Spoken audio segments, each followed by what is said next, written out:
A Assembleia da República adia a sessão plenária devido a divergências sobre as competências atribuídas ao governador provincial eleito e o secretário do Estado. 8 pessoas já morreram vítimas da cólera desde que a doença eclodiu na cidade da Beira. Reino de Eswatini vai brevemente reforçar o fornecimento de água aos pequenos libombos.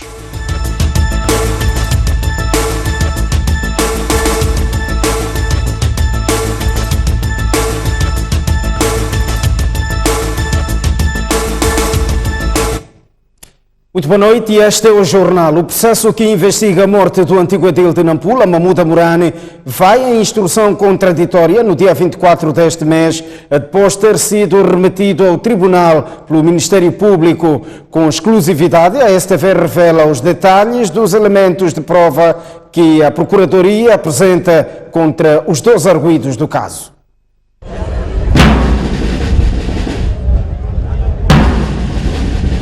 Há 1 ano e meio calava-se uma das vozes mais sonantes na arena política nacional.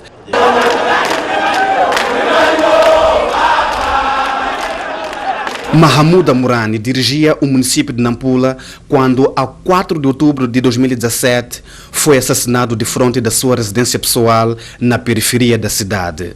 Momentos antes da morte, esteve reunido com 2 homens, um empresário da área de construção civil, o outro era seu vereador. O assassinato do político emergente deixou um vazio na população e na sua família. O Ministério Público abriu um processo e, na instrução preparatória que levou 1 ano, foram ouvidas mais de 70 pessoas nas províncias de Nampula e Niassa, bem como na cidade da Beira. Da informação recolhida, os indícios fortes recaíram sobre as 2 pessoas com quem a Mourane esteve até aos últimos segundos da sua vida. São os 2 arguidos do processo 240-03-P-2018, submetido em finais deste ano ao Tribunal Judicial da província de Nampula. Durante a fase de investigação, o Ministério Público, através do Serviço Nacional de Investigação Criminal, veio até o local para fazer a reconstituição do crime por 2 vezes e encontrou uma contradição tremenda. É que os 2 suspeitos disseram durante a fase de audição que o assassino efetuou os disparos de frente para trás, mas o laudo da medicina legal e também da balística conclui que os tiros foram de trás para frente. E aliado a isso é que os 2 companheiros saíram daqui sem prestar socorro à vítima, que já se encontrava estatelada neste lugar. A pedido da defesa, o tribunal marcou o dia 24 de abril corrente para a instrução contraditória. Trata-se de uma fase do processo em que os advogados procuram trazer argumentos probatórios para enfraquecer a acusação da Procuradoria, e é com base em todos esses elementos processuais que o juiz decide pronunciar ou despronunciar os arguidos, ou seja, se encontra elementos para os associar ao crime ou não. E caso sejam pronunciados, marca-se a sessão de audiência de discussão e julgamento. O deputado da bancada parlamentar do MDM, Ricardo Tomás, defendeu hoje que a Constituição da República lhe assista o direito de participação política em qualquer partido. Por isso, não violou nenhuma lei ao abandonar o partido MDM e concorrer como cabeça de lista da Renamo nas eleições autárquicas de 2018 pela autarquia de Tete.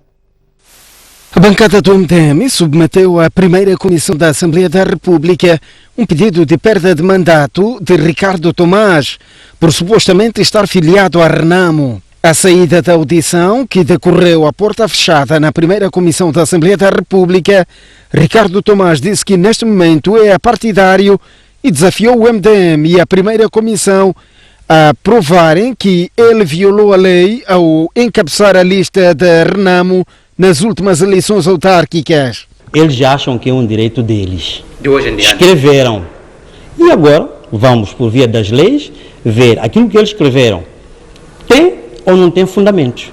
Segundo o presidente da Comissão de Assuntos Constitucionais, Direitos Humanos e de Legalidade da Assembleia da República, a Constituição não permite que um deputado mude o partido que o elegeu encabece uma lista política diferente durante o mandato. No caso da candidatura a presidente do município, ainda bem, dá-me razão. Não é preciso provar mais nada que alguém concorreu, porque é um facto público. Ao concorrer, não é preciso provar mais nada que a pessoa concorreu. É mais do que bastante. Entretanto, no acórdão número 31/CC/2009, de 30 de dezembro, o Conselho Constitucional diz que renunciar a um partido e concorrer a eleições por um outro partido não é razão para um deputado perder mandato. Deve haver provas suficientes. A STV confrontou Edson Macuacua com o acórdão em questão. Não, são duas situações diferentes. Aqui o que está em causa não é a filiação, não é a militância. É a assunção de funções. Reparo, cuidado na interpretação. Uma coisa é falar de militância, inscrição no partido político. Não é o que está em discussão. Aliás, nem há como provar se ele inscreveu-se ou não num partido diferente. Não é o que está em causa. O que está em causa é se assumiu ou não uma função num partido político diferente pelo partido pelo qual foi eleito. Contudo, Macuacua disse que o assunto não está esgotado e Ricardo Tomás tem 12 dias para, querendo, fortalecer a sua defesa. Divergências quanto às competências atribuídas ao governador provincial eleito e o secretário do Estado forçaram a Assembleia da República a adiar hoje a sessão plenária de amanhã para a próxima quarta-feira. Em causa está o pedido da Renamo para discussão em plenária de alguns artigos das leis sobre a governação descentralizada. Há uma semana, a Assembleia da República propôs a introdução de um novo artigo na Lei dos Serviços de Representação do Estado na província, o que na prática significa atribuir mais competências de forma transitória ao secretário do Estado.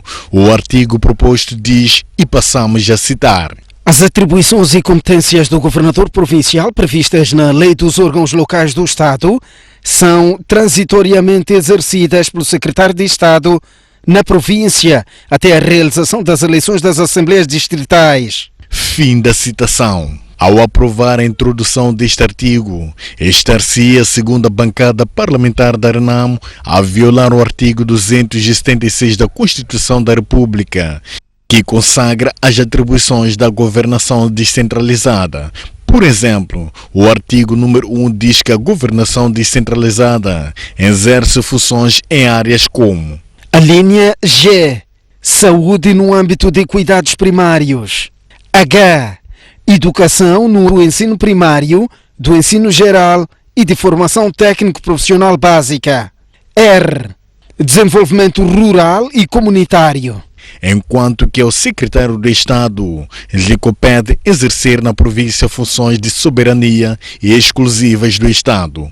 Por entender que a proposta do Parlamento é inconstitucional, a segunda maior bancada defende a sua revogação. Há competências explícitas na Constituição que são do governador, que o artigo 38 remete ao secretário do Estado. Achamos nós que estamos a violar o espírito da lei e isso não pode ser feito dessa maneira. Achamos que esta é a oportunidade de corrigirmos isso antes que isso saia para fora da Casa do Povo, e a norma recomenda-nos que nós temos que fazer a vocação. O MDM reconhece que as leis aprovadas na generalidade e a revisão pontual da Constituição da República ainda têm alguns vícios por serem sanados. Enquanto isso, a Frelimo apela à calma. Hoje estamos a correr com este pacote de descentralização, pacote eleitoral, estas leis ordinárias para conformar a um texto em si inquinado.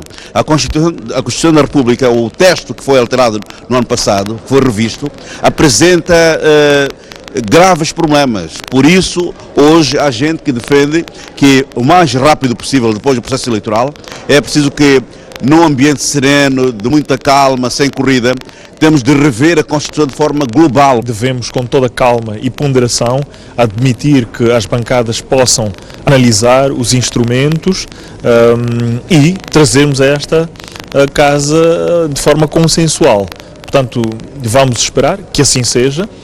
Não temos muito tempo, deixe-me dizer, para que os instrumentos sejam devidamente aprovados. Sobre o assunto, o presidente da primeira comissão, Edson Macuacua, não quis entrar em detalhes. Por uma questão mesmo ética, e de elegância não iremos pronunciar sobre as matérias para não antecipar a este debate, a este diálogo que vai ter lugar entre as bancadas parlamentares. As preocupações da Renamo vão mais além. Em relação à lei eleitoral, é nossa intenção que no artigo 8 da lei eleitoral o julgamento a ser feito pelo tribunal, no ato de julgamento de recurso estejam presentes as partes, a parte ofendida e a parte acusada. Em relação ao artigo 52, temos divergência por causa do fórum de julgamento do membro da Assembleia Provincial. Entende-se que o membro da Assembleia Provincial tem que ser julgado em Tribunal Provincial. O nosso entendimento é que este tem que passar para o Tribunal de Relação. Por forma a permitir que as bancadas parlamentares possam articular os seus posicionamentos para viabilizar os consensos alcançados, a sessão plenária inicialmente agendada para esta quinta-feira foi adiada para a próxima semana. E hoje o Parlamento aprovou a ratificação da emenda ao protocolo sobre substâncias que destroem a camada de ozono. Com este instrumento, Moçambique deverá reduzir a produção, exportação e importação de substâncias químicas cujo impacto afeta a saúde pública e o meio ambiente. A proposta de ratificação da emenda de Kigali ao protocolo sobre substâncias que destroem a camada de ozono foi apresentada pelo Ministro da Terra, Ambiente e Desenvolvimento Rural, Celso Correia, que justificou a pertinência do instrumento. Os objetivos da nossa proposta de ratificação é estabelecer o compromisso dos países do país com vista à redução da produção, exportação, importação e consumo de hidrofluorocarbonetos.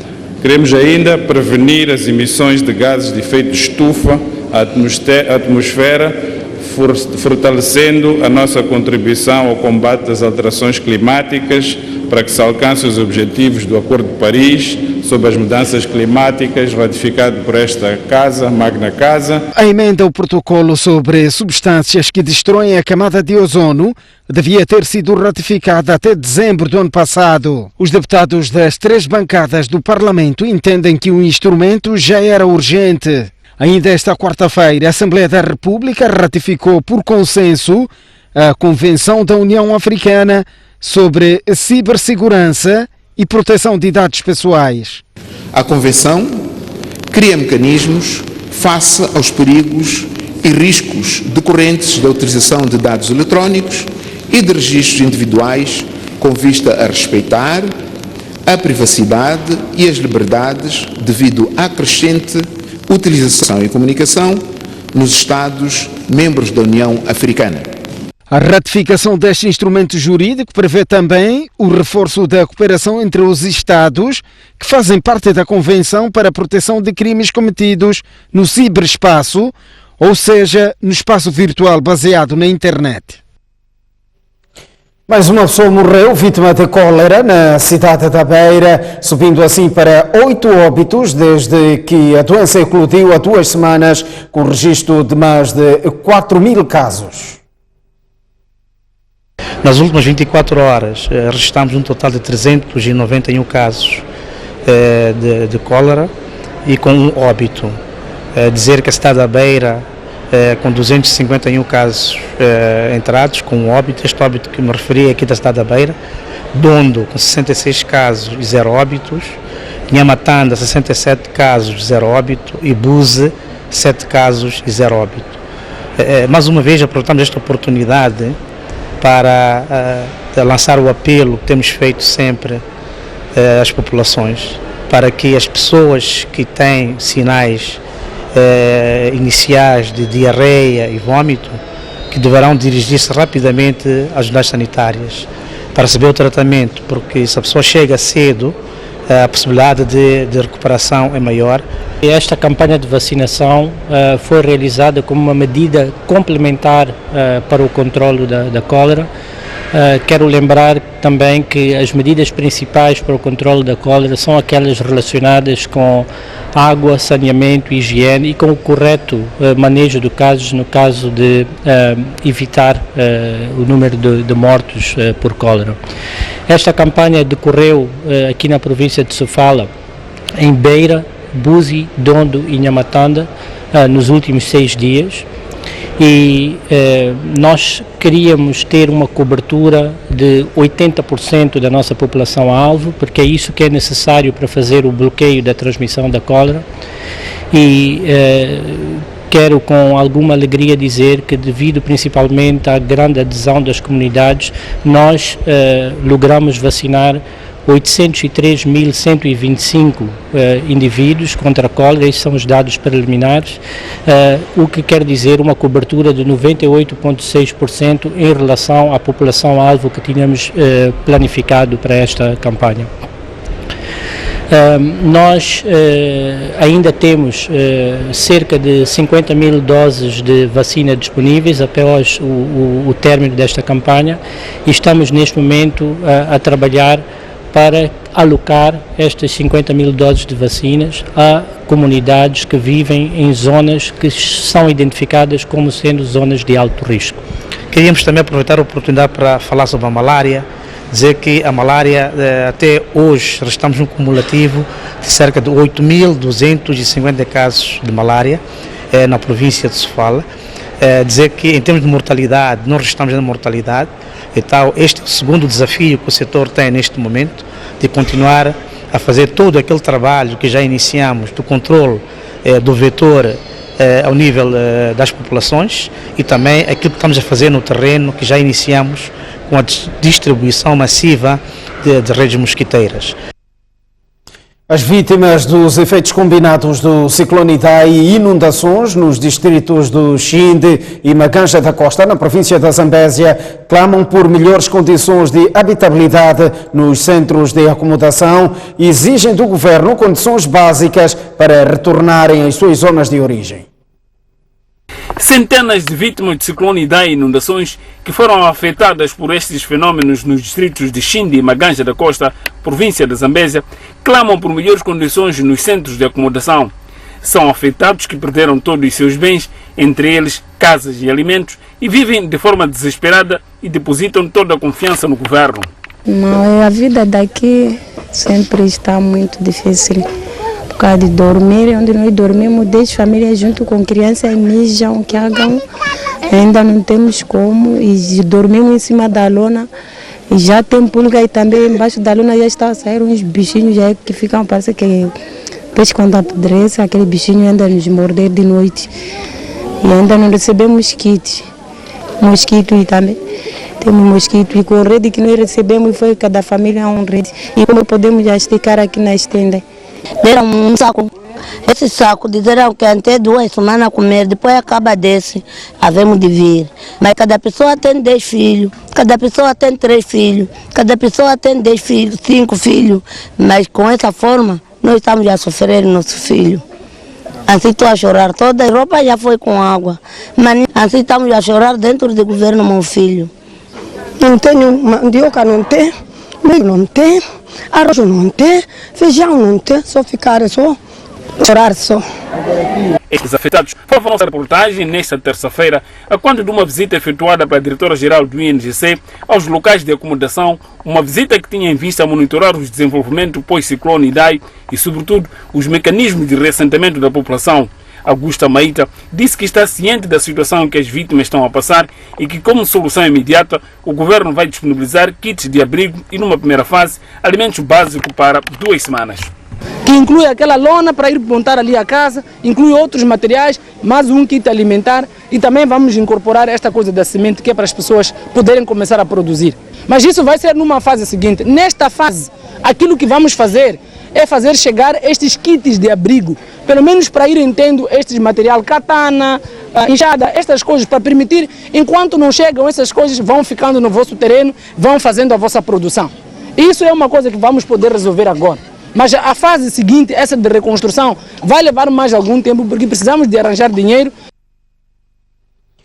A travessia sobre o rio Metuxira, no distrito de Nhamatanda, em Sofala, está a ser feita por canoas devido à destruição da ponte. Pequenas embarcações a custo zero, providenciadas pelo governo, é que têm estado a garantir a travessia de pessoas e bens no rio Mituxira, no distrito de Nhamatanda, em Sofala, cujo ponto que liga os dois pontos daquela vila foi destruída pela fúria das águas deste rio, a quando da passagem do ciclone Idai, onde a vida da população local tende a voltar à normalidade. Oswaldo Petersburg, vice-ministro do Trabalho, escalou aquela região nesta terça-feira para se inteirar de perto do dia-a-dia dos afetados pelo ciclone Idai. Depois de interagir com os afetados, Petersburg garantiu que o governo irá mobilizar fundos para a construção de uma ponte.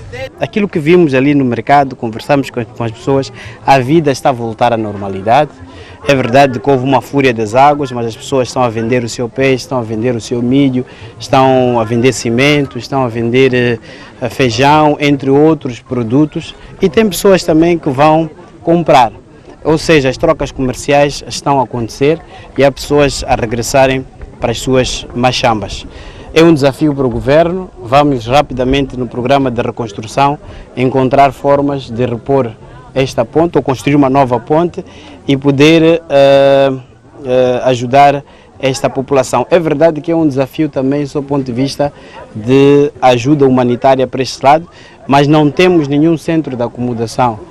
Oswaldo Petersburg está em Sofala no âmbito de um trabalho de monitoria no processo de assistência às vítimas do ciclone Idai, numa missão que está sendo liderada pelo ministro da Agricultura, Higino Murile. As Nações Unidas incrementaram o valor necessário para assistência humanitária e de reconstrução de 200 milhões de dólares para 300 milhões de dólares. De acordo com a diretora do PNUD para a África, que esta quarta-feira foi recebida pelo Presidente da República, já estão disponíveis 20% do valor. Quando o ciclone Idai assolou Moçambique, as Nações Unidas lançaram um apelo internacional para angariar 200 milhões de dólares americanos. Pelo impacto e volume dos estragos, o valor foi revisto para 300 milhões de dólares. Para além de bens para assistência humanitária, já há também dinheiro conseguido. A UNDP is leading in doing a socio-economic impact analysis of the situation. How has this affected the economy and the social aspects, and how can we begin to support recovery and resilience building? The UN as a family wants to invest in resilience in the long term. A Austrália também vai canalizar 2 milhões de dólares americanos para ajuda de emergência. E este montante foi anunciado pelo embaixador daquele país em Moçambique, Adam McCarthy, depois de apresentar cumprimentos de despedida ao chefe de Estado moçambicano Filipe Nyusi por ocasião de fim de missão. That will provide food and emergency medical supplies. I also had the privilege to say that we continue to provide master's scholarships to Mozambicans. We've provided 236 over the last decade because we get very, very high quality applications from Mozambicans. A ajuda australiana será canalizada através de duas organizações humanitárias, a World Vision e Cruz Vermelha de Moçambique. Diversas infraestruturas penitenciárias ficaram destruídas devido ao ciclone Idai.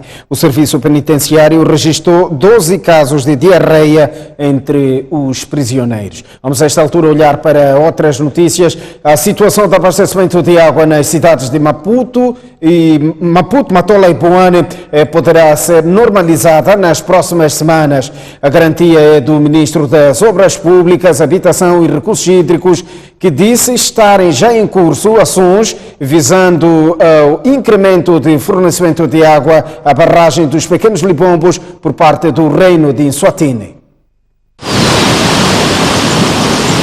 5 anos de secas e chuvas abaixo da média reduziram a água armazenada na barragem dos Pequenos Libombos a 29% da sua capacidade. Foram introduzidas restrições no fornecimento às populações que o Ministro das Obras Públicas e Habitação garante que serão aliviadas nos próximos dias.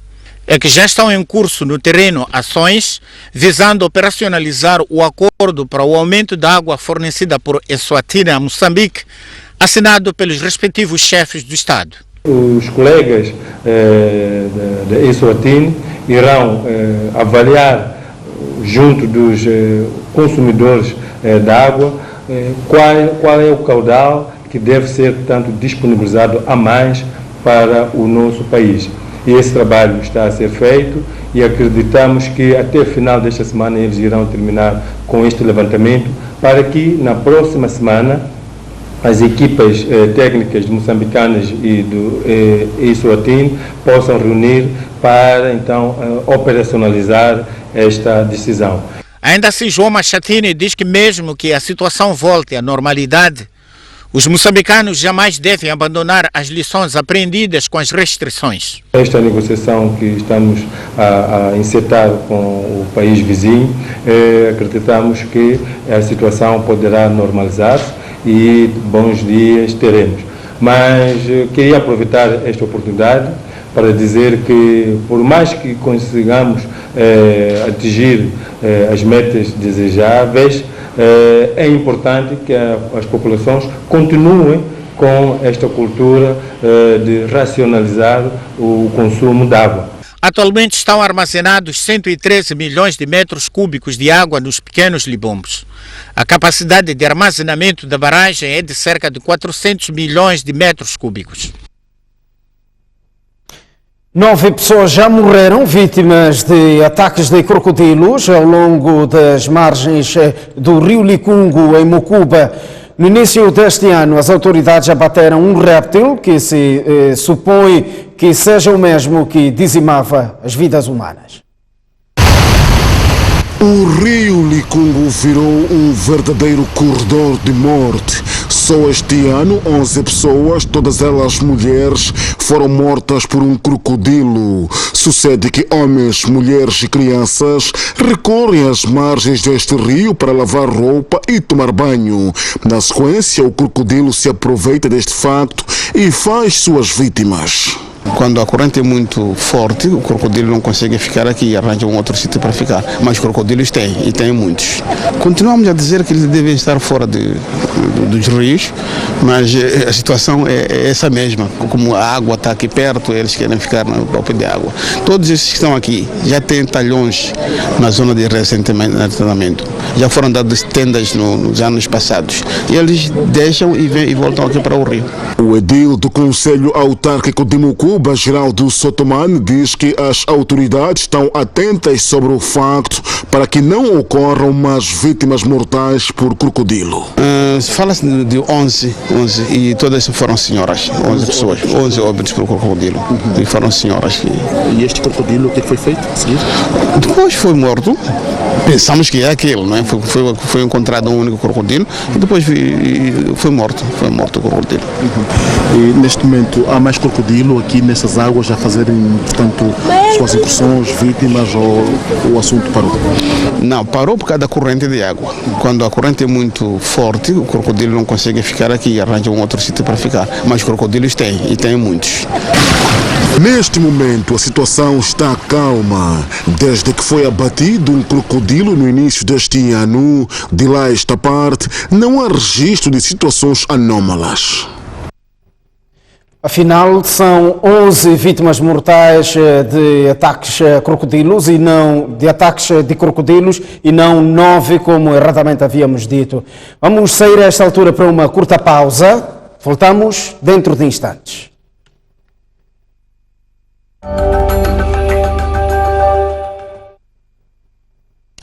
Muito boa noite, uma vez mais estamos de volta ao jornal. A população em Cabo Delgado exige uma solução definitiva para o fim dos ataques até junho deste ano.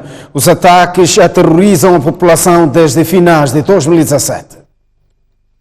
A população do posto administrativo de Mucojo, distrito de Macomia, na zona centro de Cabo Delgado, exige ao governo uma solução urgente para os ataques armados, alegadamente por não estar a suportar o ambiente de terror instalado pelos insurgentes, assim como as detenções arbitrárias realizadas pelas Forças de Defesa e Segurança. A preocupação foi publicamente apresentada durante um comício orientado pelo governador da província, Júlio Paruque, durante a sua primeira visita oficial a Mucojo. Até junho, está faltando essa vida e acontecendo essa sababa. Até junho, quer que todas as guerras que nós temos aqui em Cabo Delgado, que serem sua excelência foi titumaini kweli pamoja na soldado akamba itipata tofauti. Estávamos muito garantidos que a chegada dessa nossa força estávamos seguros, mas enquanto não, apanha algumas pessoas que lhe dão porrada depois, quando têm dinheiro, eles arrancam. No comício, o governador não prometeu uma solução imediata,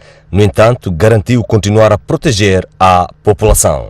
Como vencemos sempre as batalhas como moçambicanos, esse desafio também será suplantado pela história. Por isso, a luta continua. Os malfeitores não podem tomar conta do nosso destino. Estamos encorajados porque estamos a avançar cada vez mais firmes, coesos e determinados nesta luta que travamos por Cabo Delgado. O distrito de Macomia, concretamente o posto administrativo de Mucoj, é um dos pontos da província de Cabo Delgado mais afetado pelos ataques armados que iniciaram em outubro de 2017. No plano internacional, o primeiro-ministro de Israel venceu as eleições legislativas com uma pequena margem contra o seu principal opositor Benny Gantz. Benjamin Netanyahu torna-se o primeiro-ministro de Israel com mais tempo no poder. Com 96% dos votos já contados, Benjamin Netanyahu é já atribuído a vitória nas eleições legislativas de Israel. O partido Netanyahu conseguiu conquistar entre 65 e 67 deputados dos 120 assentos parlamentares existentes. Netanyahu prepara-se para formar coligação com os aliados partidos religiosos e da extrema-direita. Estou muito comovido com o fato de que o povo de Israel tenha novamente depositado a confiança em mim pela quinta vez, que tenha ainda mais confiança. Tenciono concluir rapidamente o trabalho com vista a formar um governo nacional estável. O seu principal opositor, Ben Gantz, ficou aquém da vitória, tendo conquistado 55 assentos parlamentares. Cabe agora ao presidente decidir quem tem melhores condições para ser primeiro-ministro de Israel e perguntar aos partidos com assento parlamentar se apoiam o nomeado, e só depois o vencedor terá cerca de um mês para formar a coligação. De volta à pátria e com o desporto, as duas duplas nacionais de voleibol de praia que conquistaram o título de bicampeãs africanas já estão em Maputo. Os jogadores prometem trabalhar arduamente para representar de forma condigna o país no Mundial da Tailândia em junho próximo.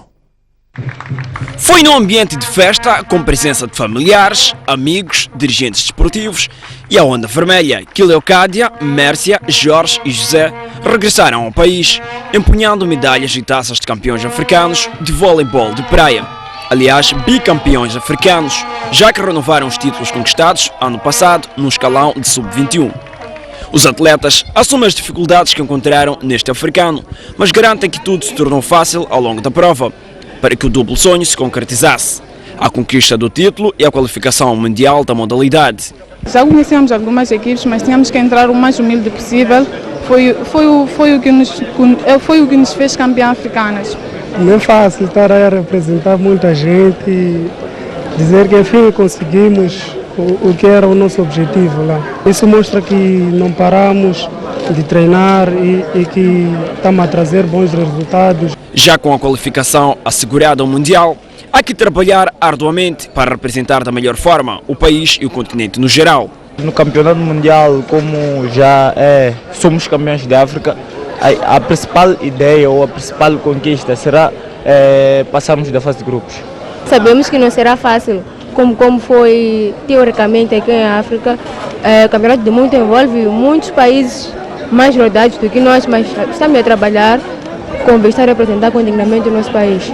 As duas duplas moçambicanas de voleibol de praia conquistaram invictos o africano de sub-21 em ambos sexos e garantiram o apuramento ao Campeonato do Mundo, que se realiza de 19 a 23 de junho na Tailândia.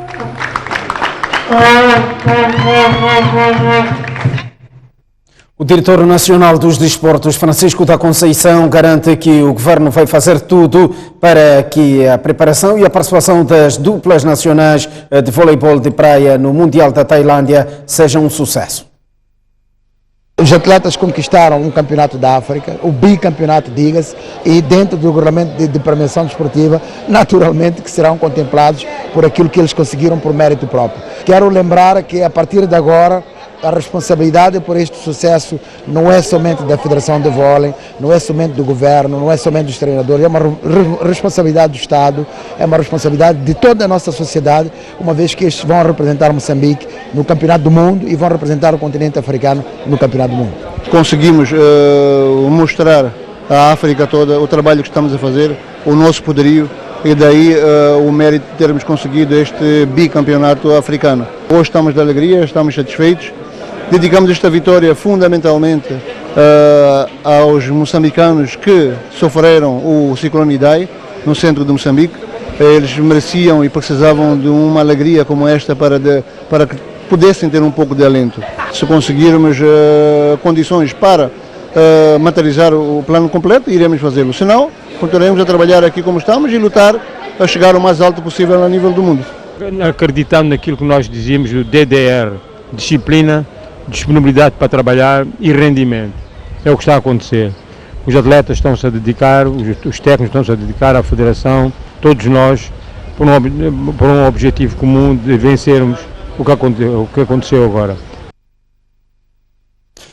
A Liga Moçambicana de Futebol vai reunir com os seus associados em Assembleia Geral Extraordinária próximo sábado para debater a revisão pontual do regulamento de competições do Moçambola. A reunião magna poderá decidir pela redução de equipas para 12 em 2021. Será a segunda vez, no espaço de 2 semanas, que os 16 clubes filiados na Liga Moçambicana de Futebol, que vão disputar o Moçambola 2019, vão se reunir para discutir assuntos relacionados com a prova Rainha Nacional. Desta vez, em Assembleia Geral Extraordinária, o ponto único da agenda é a revisão pontual do regulamento de competições do Moçambola. Não se sabe ao certo quais são os pontos a alternar no regulamento do Moçambola, mas tudo deverá estar relacionado com o plano de sustentabilidade da prova, que nos últimos anos tem passado por dificuldades financeiras que levaram à adoção de um modelo alternativo para a presente temporada, que passou por dividir os 16 clubes em 2 séries de 8 equipas.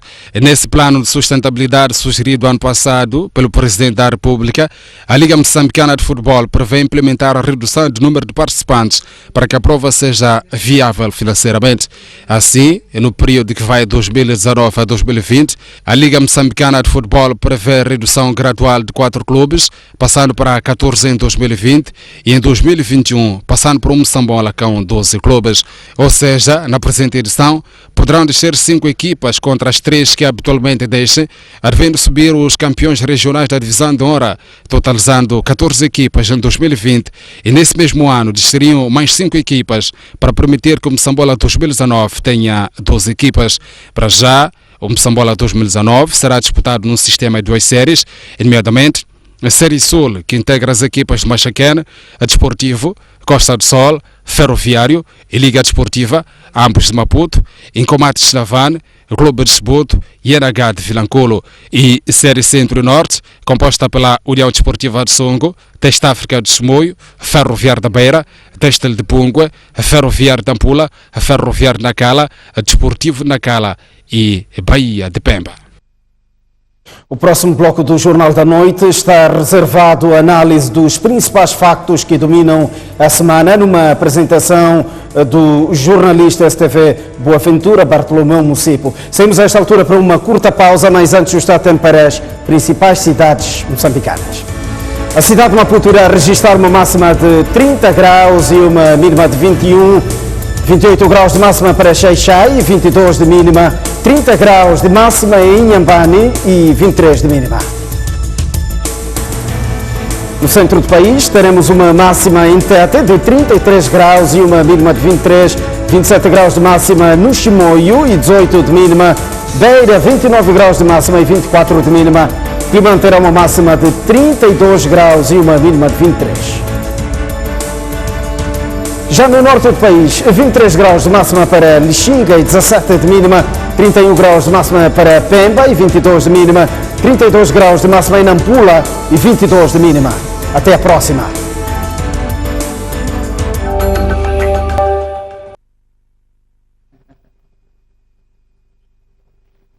Muito boa noite, caro telespectador. Seja bem-vindo a este espaço de comentário todas as quartas-feiras. Hoje vamos falar da proposta de revisão da Lei de Trabalho. Como se sabe, o Conselho de Ministros já aprovou esta proposta, portanto deu luz verde a esta proposta de Lei de Trabalho e enviou-a à Assembleia da República para discussão e aprovação. A Lei de Trabalho, como se tem domínio, é uma peça determinante para o desenvolvimento das empresas, principalmente as pequenas e médias, criação de investimento e empregos e melhoria do ambiente de negócios. No fundo, ela é fundamental para o desenvolvimento do país e a paz social. Algumas linhas centrais desta proposta são as que eu passo a apresentar. Ela alarga a licença de maternidade de 60 para 90 dias, estende a licença de paternidade de 1 para 7 dias. Outra novidade é que uma pessoa pode ter vários empregos ao mesmo tempo. Na área das infrações disciplinares, os assédios moral e sexual passam a ter tratamento sancionatório. A contratação do trabalhador estrangeiro fica mais apertada. Por exemplo, a contratação do trabalhador estrangeiro sujeita-se à formação de moçambicanos para a mesma função. Portanto, esta nova contratação segue uma lógica de formação de nacionais. Entretanto, esta proposta de lei de trabalho não é consensual, não só pelo seu conteúdo, como também pela forma como o diálogo está a ser conduzido. Para fazer a discussão de hoje relativamente a esta proposta de revisão da Lei de Trabalho, devíamos contar com 3 principais atores na elaboração de uma Lei de Trabalho, que são o governo, empregadores e trabalhadores, mas contamos apenas com representantes dos empregadores, portanto a CTA, António de Sousa, que é o presidente de pelouro da política laboral ao nível da Confederação das Associações Econômicas. O Ministério do Trabalho declinou o nosso convite, argumentando que após a proposta ser depositada na Assembleia da República, como é o caso, ela já não pode ser discutida num fórum que não seja o Parlamento. A OTM, Central Sindical de Representantes dos Trabalhadores, também mostrou-se indisponível para juntar-se a nós e apresentar as suas contribuições. De qualquer forma, vamos fazer a nossa discussão aqui. Boa noite, António de Sousa. Seja bem-vindo a este espaço. Boa noite. Muito bem. Antes das questões mais de fundo relativamente ao conteúdo desta proposta, vamos explorar esta polêmica que temos estado a acompanhar em relação à direção da CTA e a ministra do Trabalho, Emprego e Segurança Social. Nós ouvimos a ministra dizer, de viva voz, que o diálogo com o setor privado para a elaboração desta proposta de lei, ele sempre fluiu e que há uma matriz de consenso já assinada por um presidente de um pelouro laboral, que no caso é o senhor. Vimos o presidente da CTA numa reação bastante efusiva a dizer que não houve matriz de consenso nenhuma, mas sim houve um documento sobre os aspectos em torno dos quais a revisão devia, enfim, ser produzida. A minha pergunta é, o que aconteceu exatamente para este cenário de guerra aberta, digamos assim? Boa noite, Boaventura. Boa noite, caros telespectadores. Antes de mais, gostava de agradecer o facto da STV nos ter dado a oportunidade para estarmos aqui e falarmos um bocadinho em torno desta questão da Lei de Trabalho, que achamos que é uma questão extremamente importante para o país, para a vida dos cidadãos, para a vida dos empregadores, para a vida dos trabalhadores. Gostava de corrigir em relação à matriz. Portanto, a matriz é um documento do ano passado que foi assinada pelo meu antecessor, não fui eu que a assinei, ok? Portanto, no caso, a ministra, quando se referia a um presidente não estava a referir da laboral, estava a referir ao anterior. Ao anterior. Exato. Portanto, é só uma pequenina correção. É um presidente de um pelouro, portanto, e um pelouro é um comitê técnico que a CTA tem, obviamente dependente daquilo que são as hierarquias que a CTA tem. Portanto, no que concerne ao diálogo, em primeiro lugar gostava de dizer que ao longo deste tempo sempre houve um diálogo e nós saudamos o processo de consulta que foi abrangente, em que participámos, já quando tivemos com o Primeiro-Ministro em dezembro, quando manifestámos as primeiras preocupações, saudámos, dissemos que realmente nós fomos envolvidos em várias etapas, inclusive a matriz que fala era uma matriz orientadora, não era uma matriz definitiva, nem, vamos dizer assim, vinculativa, era orientadora. Obviamente que a CTA tem vários órgãos, a CTA principalmente é uma confederação dos empregadores, tem várias associações lá que representam os empregadores e, como tal, tem várias vozes e é preciso garantir também vários consensos a nível dos empregadores. Portanto, a questão essencial é que sabemos, obviamente, que a proposta da Lei do Trabalho é uma proposta que, em primeira mão, é da responsabilidade do Governo. Nós não nos queremos, vamos dizer assim, apropriar dessa responsabilidade, mas temos que garantir que é um instrumento legal,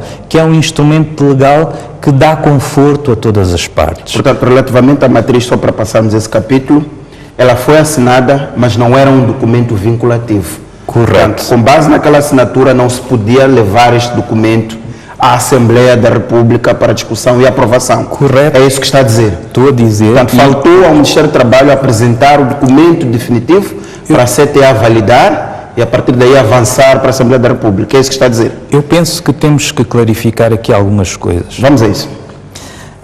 O processo de diálogo é um processo tripartido. Portanto, o Governo, os empregadores e os trabalhadores, que são representados pelos sindicatos, a OTM Central Sindical e a outra. Portanto, isto para dizer o quê? Que o Governo tem o que se chama uma CCT, Comissão Consultiva do Trabalho, que é onde estas questões são discutidas, ok? Portanto, essa matriz que foi assinada em sede de discussão técnica e, posteriormente, foi levada à CCT.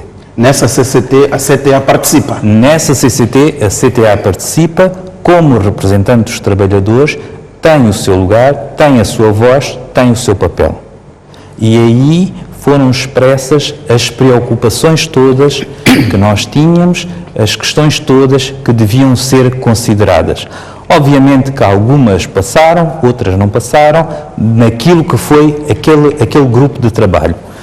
Porém, quando o documento final é submetido, e mais uma vez eu gostava de dizer que o Governo é soberano para apresentar a proposta que deve apresentar, portanto, há questões que obviamente não confortam o setor privado e muitas delas, portanto, na sequência daquilo que foi uma auscultação ampla daquilo que foi a nossa proposta, não se enquadravam. Portanto, o que está a dizer é que a CTA não se revê na proposta definitiva que foi a Assembleia da República. A CTA tem sérias preocupações com algumas questões que estão lá, ok? Portanto, e é isto que nós dizemos. E a primeira preocupação é que estamos a chamar uma revisão pontual. Nós, na nossa perspectiva, consideramos uma revisão pontual quando estamos a trabalhar em alguns artigos da lei. Neste momento estamos a mexer em 40% dos artigos da lei anterior. Portanto, não é pontual. Na nossa opinião e na opinião daquilo que são os juristas que nos têm assessorado, já não é uma revisão pontual, é uma reforma. E uma reforma tende, obviamente, a contribuir para a elaboração de um novo instrumento legislativo. Muito bem. Portanto, antes de irmos às questões de conteúdo, face a estes desencontros com o Governo, na pessoa do Ministério do Trabalho, qual é o vosso nível de relacionamento neste momento? Porque com esta espécie de bloqueio, o diálogo não avança e não é saudável para a própria legislação, digamos assim. Qual é o nível de relação neste momento? Eu penso que é assim, os diferendos existem e tem que se encontrar os consensos e tem que se avançar para a frente. A proposta legislativa está depositada em sede da Assembleia da República e nós, neste momento, foi-nos solicitado a nossa voz, foi-nos solicitado o nosso parecer em relação a esta questão. E é isto que estamos a fazer e estamos a dizer e estamos a trazer à mesa aquilo que são os argumentos que são de diferente. Gostava de dizer também que, e isto devo saudar a nível do Governo e a nível de... Eu estive a semana passada numa conferência da União Africana e, contrariamente àquilo que podemos pensar, Moçambique tem avançado bastante a nível da sua legislação. Por exemplo, a lei do trabalho em particular, é isso? A lei do trabalho, aquilo que é o ambiente laboral, por exemplo, a questão da discussão de salário mínimo. Há muitos países africanos que não o fazem, que não têm este mecanismo. Não estão ao nosso nível. Não estão ao nosso nível. Portanto, nós temos ganhos, inclusive estava-se a ratificar ou a pedir para se propor questões a ratificar, que nós já avançamos entre elas. Portanto, isto para dizer o quê? Que a lei de 2007 e o ambiente que nós temos até agora é um ambiente estável.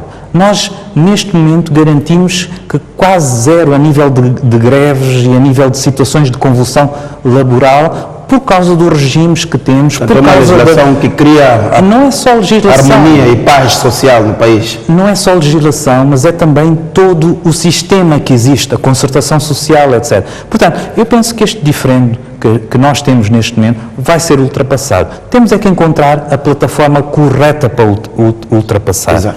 Vamos então à proposta, vamos ao documento. Conhecemos pela sua estrutura macro. Posso, antes, talvez, fazer um contexto que é extremamente importante e que acho que poucos de nós nos apercebemos. Nós temos uma população ativa em Moçambique. Estamos a falar na população ativa, população com mais de 18 anos, população que trabalha, que tem a sua renda, que vive do seu dia-a-dia. E esta população é estimada atualmente em cerca de 10 milhões de pessoas, 10 milhões de habitantes. São pessoas que estão aqui, em todo o país, trabalham, têm a sua renda. E quando olhamos para aquilo que é as pessoas que estão inscritas no setor formal, e estamos a falar no setor formal lucrativo e não lucrativo. Estamos a falar das associações, das ONGs, também no não lucrativo. Nós estamos a falar de 800 mil pessoas. Portanto, temos muita gente fora do sistema formal de emprego. Portanto, nós temos que ter cuidado quando passamos instrumentos destes, que sejam instrumentos inclusivos.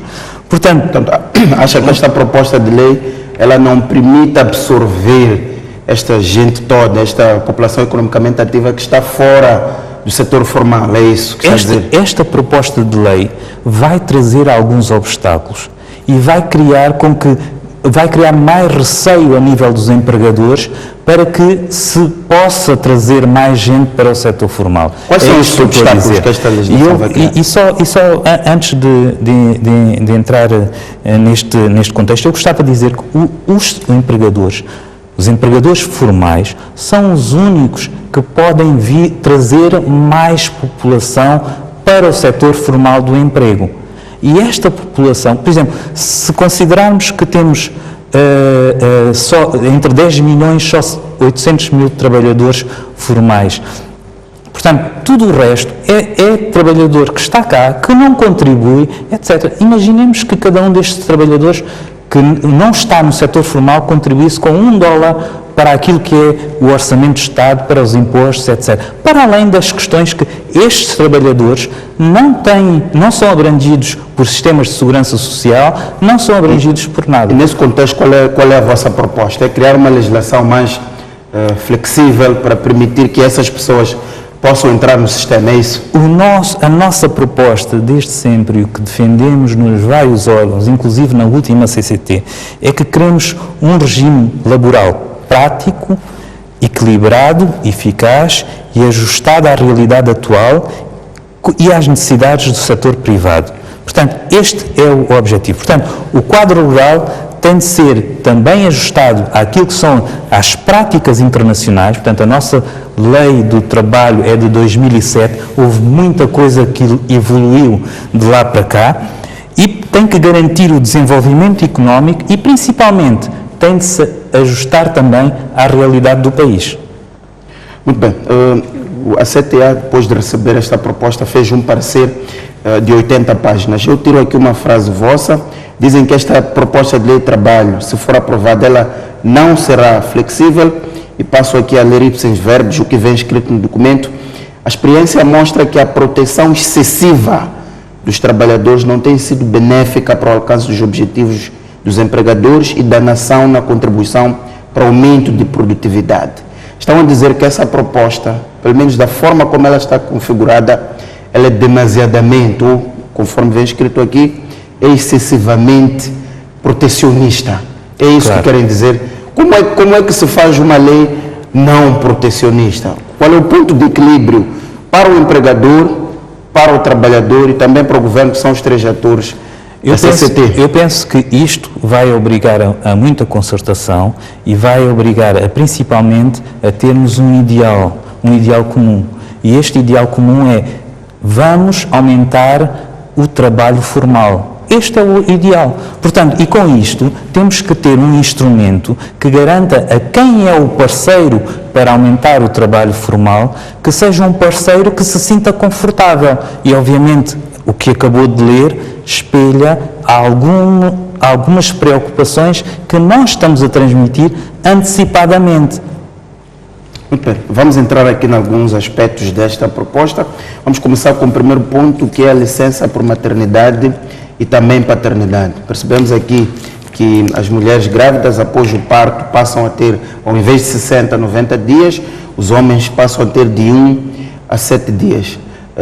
Qual é o vosso entendimento relativamente a isto, considerando que é também um dos pontos em que a CTA tem uma contribuição?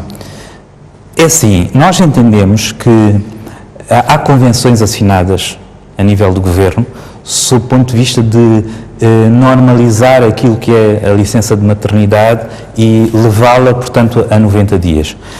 Mas, por outro lado, muitas destas questões que são demandadas pela OIT, okay, são questões que são trazidas de outros países. São trazidas de outros países em que o contexto é diferente, que é preciso proteger, vamos dizer assim, aquilo que é a mãe quando tem a licença da maternidade, etc. Portanto, vamos dizer que, obviamente, nós consideramos que esta proposta tem que ser ratificada por força destes convénios. O que dizemos é que não é muito confortável, não vai ser muito confortável para alguns empregadores, mas mais do que isso, e este não é o problema, o grande problema é o alinhamento destes dias que estão aqui com a legislação da Segurança Social. E isto não está claro neste momento. O que isso quer dizer? Se dá de 60 para 90 dias, quem paga a Segurança Social destas mulheres? Correto. E estamos a falar das mulheres e estamos a falar dos homens. Porque o trabalhador, o pai, vai estar ausente 7 dias. Okay? E mais, a nova proposta até diz que se, por exemplo, a mãe tem um problema, okay, na altura do parto, o pai pode estender a sua licença até 60 dias mais. Portanto, tudo isto não pode ser um peso para os empregadores.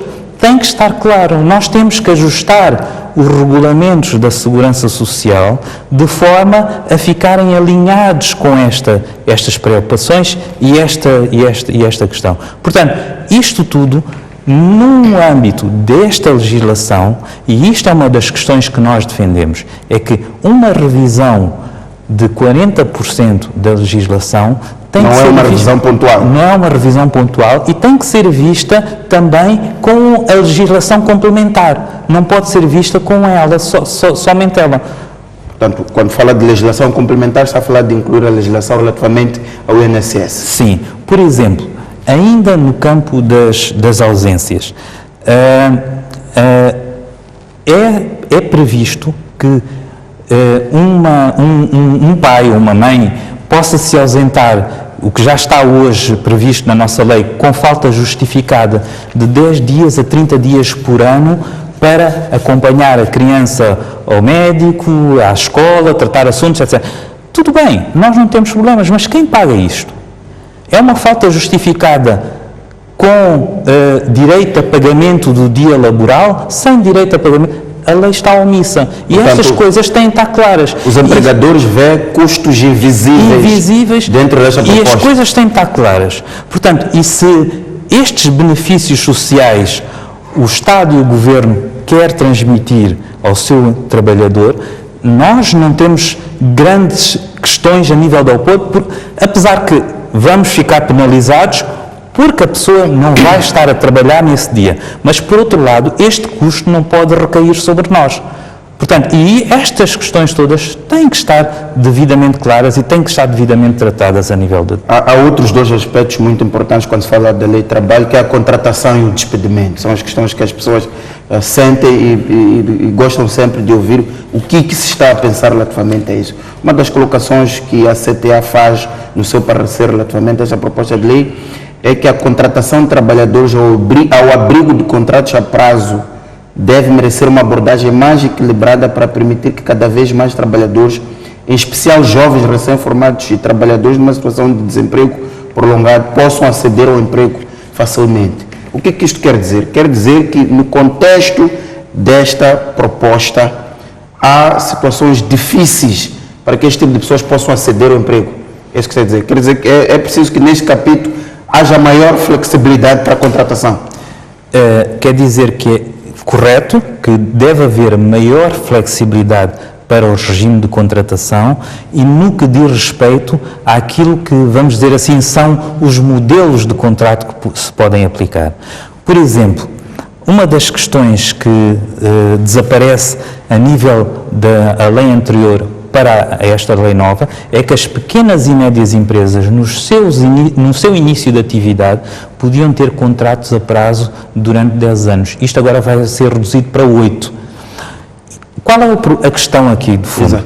A questão de fundo é que uma PME que começa a sua atividade tem um percurso de maturação, tem um percurso de se cimentar no mercado, de garantir que ela fica sustentável, etc. Portanto, o facto disto ser reduzido está a reduzir, vamos dizer assim, flexibilidade para esta PME que, se efetivamente não se ingrar, fica com este ónus em relação àquele trabalhador, que só tem isto reduzido para isto. Portanto, são pequenas questões como estas, de flexibilização do contrato de trabalho, que têm que ser acauteladas. Há mais algumas, mas pronto, esta penso que é uma das mais relevantes e que tem sido... E por falar das PMEs, que são um dos setores mais importantes na nossa economia, porque absorvem a maior parte da mão de obra, que influência que esta legislação, caso seja aprovada, pode ter para as PMEs? Ela é uma legislação melhor ou é uma legislação que piora a situação das PMEs? Não, vai ser penalizante. Por exemplo, na questão dos despedimentos, a grande nossa preocupação é nas PMEs. Os despedimentos coletivos numa PME têm que ser considerados se forem mais do que 8 pessoas. Olha, a definição de uma PME é que é até 10 pessoas. Portanto, começando por trás, em que momento é que uma empresa tem um despedimento coletivo? Quando não se ajusta para o mercado, ou quando há alterações do mercado que o obrigam a ajustar, quando há uma crise como a que tivemos há pouco tempo. Portanto, e nesse momento é preciso reduzir a força de trabalho, é preciso ir aos mínimos, etc. Portanto, se para uma empresa de 10 funcionários nós temos que considerar só o despedimento coletivo e usar as prerrogativas do despedimento coletivo quando despedimos 8 trabalhadores, obviamente isto é uma limitação. Portanto, e são todas estas questões que, no fundo, vão constituir litígios, vão constituir problemas de relacionamento entre empregadores e trabalhadores. Isso sem considerar que algumas PMEs têm 2, 3 pessoas apenas, tem 2, 3 trabalhadores. Há uma outra questão que é levantada aqui, que é a pertinência da intervenção do sindicato. Este sempre foi pelo menos no olhar da CTA, sempre foi um nó de estrangulamento, no sentido de que para se abrir um processo disciplinar e ele ser movido contra um trabalhador, o sindicato tem de dar o seu parecer. Mas a CTA entende que esse parecer, não sendo vinculativo, ele não tem necessidade de existir. Manter este posicionamento neste documento, acham desnecessário a intervenção dos sindicatos neste caso? Porque a ideia é que o sindicato aqui serve como uma força defensora do trabalhador, digamos, advogado do trabalhador, no caso em apreço. Eu penso que é mais do que isso. É mais do que isso e não é retirar aquilo que é a força do sindicato, não é retirar aquilo que é o papel que o sindicato tem como elemento defensor da classe laboral, etc. Não é isso.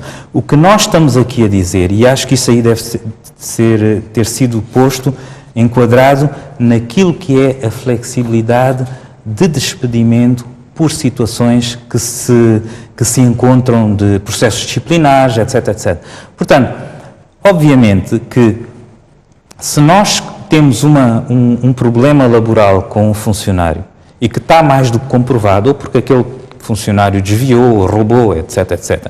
Portanto, é mais do que evidente que a pena a ser aplicada está prevista na lei e está de acordo com aquilo que são os procedimentos que existem. Portanto, garantir que há este parecer do sindicato para coisas evidentes que estão previstas, estão claras, etc., pronto, é importante, mas terá que ser vinculativo, é esta a questão que nós pomos. Portanto, nós não estamos a tirar... Estou a dizer aqui, que em situações flagrantes, principalmente, que este aspecto tem que ser flexibilizado. Como, por exemplo,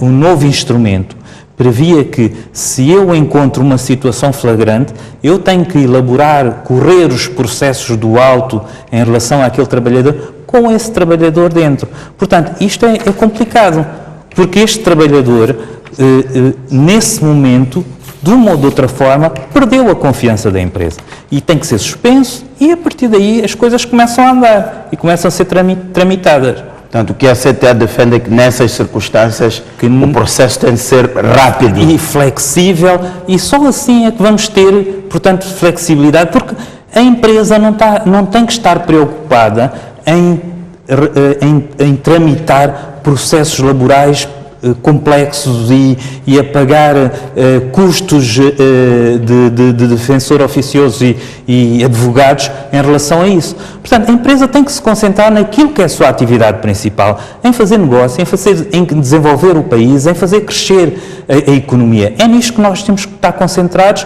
porque, obviamente, só assim é que vamos ter um país mais rico, vamos contribuir com mais impostos, etc., e por aí. Muito bem, um outro ponto crucial nesta proposta é a contratação do trabalhador estrangeiro. Percebe-se aqui que o Estado, ou o proponente, reforçou pelo menos a garantia de que o moçambicano tem que estar em primeira linha, e no caso de contratação de mão de obra estrangeira, essencialmente ela deve servir para a formação. É este o entendimento que a CTA tem. Eu puxo esta linha no sentido de que até que ponto estas colocações bastante acutilantes, elas não podem não podem retrair quem está fora e quer dar a sua contribuição cá dentro do país, sobretudo naqueles setores onde não há competências. Moçambique é um país jovem, sob o ponto de vista de recursos e competências. Nós temos muita coisa para fazer e precisamos de muita coisa para nos ajudar a desenvolver este país. Okay? Por outro lado, concordo que temos que garantir que a nossa força de trabalho tem que crescer e tem que estar ao mesmo nível de qualquer força de trabalho internacional, mas isso vai levar algum tempo. Okay?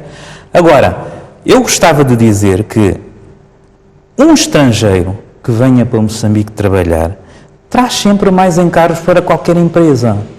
Não tínhamos dúvidas. Nós, empresários, estamos cientes disso. Porquê? Porque vamos ter que dar-lhe acomodação, casa, vamos ter que dar carro, vamos ter que dar viagens anuais para ele ir visitar a família. Há um salário que tende a ser mais alto e outras questões. Portanto, qualquer empresário, qualquer unidade produtiva tem sempre o lucro no final. Portanto, e estes custos vão retirar aquilo que são as suas margens de lucro. Portanto, por outro lado, o empresário, mais do que ninguém, sabe e vai estar atento a estas questões e vai garantir que, efetivamente, se há um recurso com qualidade em relação àquilo que é a sua expectativa, ele vai usar esse recurso. Portanto, isto para dizer que, muitas das vezes, a mão de obra estrangeira, a médio e longo prazo, é um recurso transitório. É um recurso transitório para atingir um fim ou aplicado a uma área de especialidade que não existe em Moçambique. E isto traz uma outra questão. que é o Estado não deve partilhar o risco das empresas. Eu sou dono de uma empresa, o Boaventura poderia ser dono de uma empresa, o Boaventura é que sabe o que é melhor para a sua empresa, o Boaventura é que sabe qual é o melhor recurso que precisa para garantir que a sua empresa funciona e chega ao... Portanto, isto quer dizer o quê? Que, no fundo, o Estado o que deve fazer é criar os instrumentos regulatórios. E mais uma coisa, aproveitar e dizer, sim senhora, e aí até nós aceitamos, o empresário quer trazer mão de obra estrangeira, está aqui uma taxa que tem que pagar para contribuir para desenvolver o ensino profissional e o ensino técnico em Moçambique e garantir que Moçambique fica muito mais forte a nível de competências com o dinheiro que é trazido da contratação de uma mão de obra estrangeira. Eu compreendo que esta é uma abordagem bastante pragmática, é uma abordagem de um grupo de interesse que é o seu, é a CTA, são os empresários, são um grupo de interesse, mas também temos que questionar onde é que ficam os direitos dos trabalhadores, quais são as considerações que tem relativamente à forma como o trabalhador deve ser protegido e considerado dentro de um quadro legal. Mas mesmo hoje, na contratação da mão de obra estrangeira, há procedimentos que têm que ser cumpridos. Há procedimentos, há anúncios que têm que ser, obviamente, com os termos de referência específicos para aquela pessoa que se quer contratar. Isso tem que ser, quando o dossiê vai à aprovação, tem que ser cumprido. E está a funcionar. Portanto, o que nós estamos a dizer é que, para além disto, que não se seja restritivo, usamos os procedimentos que existem, usamos o formato e que se eventualmente houver necessidade de flexibilizar, que se garanta que há uma contribuição naquilo que é o desenvolvimento e a formação das pessoas do país para que amanhã possam, vamos dizer assim, ter a capacidade para cobrir essa lacuna que existe a nível da força de trabalho especializada. Muito obrigado, António de Sousa, pela sua presença aqui, onde nos ajudou a dar as suas ideias, as ideias da CTA relativamente a esta proposta de revisão da Lei de Trabalho. Caro telespectador, o nosso programa termina por aqui. Até a próxima quarta-feira.